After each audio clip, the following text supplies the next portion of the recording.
Satyabama Institute of Science and Technology, Chennai and Sriperumbudur.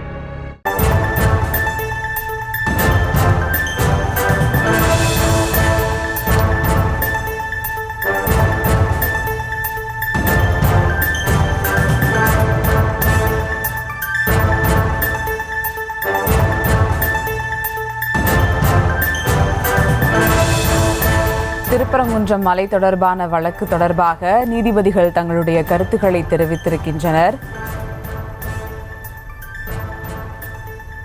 Thiruparankundram மலை மத்திய அரசின் தொல்லியல் துறைக்கு சொந்தமானது என தெரிவித்ததற்கு நீதிபதிகள் கண்டனம் தெரிவித்து மலை அனைவருக்கும் சொந்தமானது என நீதிபதிகள் தங்களுடைய கருத்துக்களை தெரிவித்திருக்கின்றனர். அது குறித்த ஒரு அண்மை செய்தியை தற்போது பார்த்து வருகிறோம்.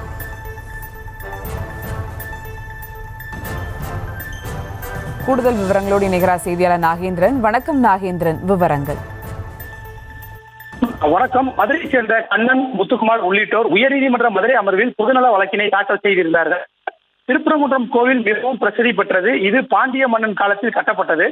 திருப்பரங்குன்றம் கோவிலின் தென்பகுதியில் உமையாண்டாள் குகை கோவிலும் 11 தீர்த்த குளங்களும் அமைந்துள்ளன.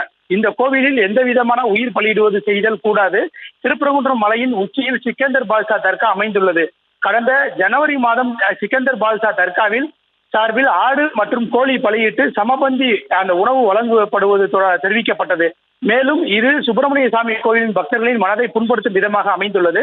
திருப்பரங்குன்றம் மலையின் உயிரினங்களை பலியிடுவதற்கும் சமைத்து பரிமாறுவதற்கும் தடை விதித்து உத்தரவிட வேண்டும் என்றும், திருப்பரங்குன்றம் மலையை மத்திய அரசின் தொல்லியல் துறை கட்டுப்பாட்டில் கொண்டு வர வேண்டும் எனவும், திருப்பரங்குன்றம் மலை சிக்கந்தர் மலை என அழைப்பதற்கு தடை விதிக்க கோரியும், திருப்பரங்குன்றம் மலையை சமணர் குன்று மலை என அறிவிக்கக்கூடிய மனுவும், இதேபோல் சிக்கந்தர் மலையின் அடிப்படை வசதிகளை செய்து தர வேண்டும், சிக்கந்தர் தர்கா புதுப்பிக்கும் பணியில் காவல்துறை தொந்தரவு செய்யக்கூடாது என பல்வேறு மனுக்கள் தாக்கல் செய்யப்பட்டு விசாரணைக்கு நிலுவையில் இருந்து வந்தன.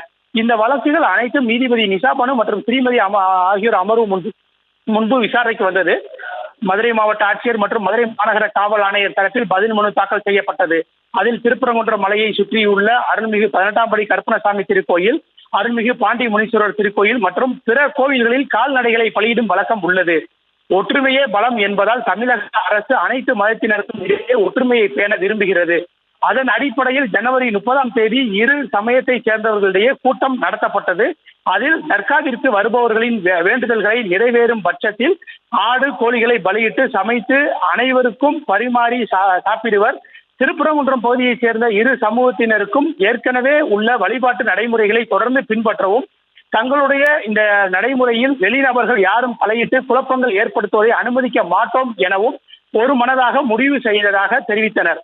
அதோடு இஸ்லாமிய சமூகத்தைச் சேர்ந்தவர்கள் மட்டுமின்றி பிற சமூகத்தைச் சேர்ந்தவர்களும் இதுபோல வேண்டுதல் வைத்து ஆடு கோழிகளை பலியிட்டு சமைத்து பரிமாறும் வழக்கமாக உள்ளது எனவும் தெரிவிக்கப்பட்டிருந்தது. தொல்லியல் துறை தரப்பில் வழக்கு தொடர்பாக பதில் மனு தாக்கல் செய்ய கால அவகாசம் கோரப்பட்டது. இதனைத் தொடர்ந்து அரசு தரப்பில் திருப்பரங்குன்றம் மலைப்பகுதியில் எழுந்த பிரச்சனை தீர்வு காணப்பட்டுவிட்டது என தெரிவிக்கப்பட்டது.